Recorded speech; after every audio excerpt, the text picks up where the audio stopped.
طلع الناس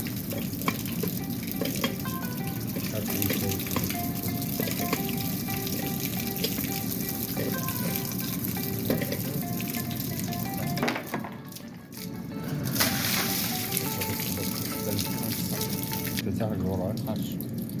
يلا اصحى. حسب اللي انت هترميه بره كده. انت خلي بالك.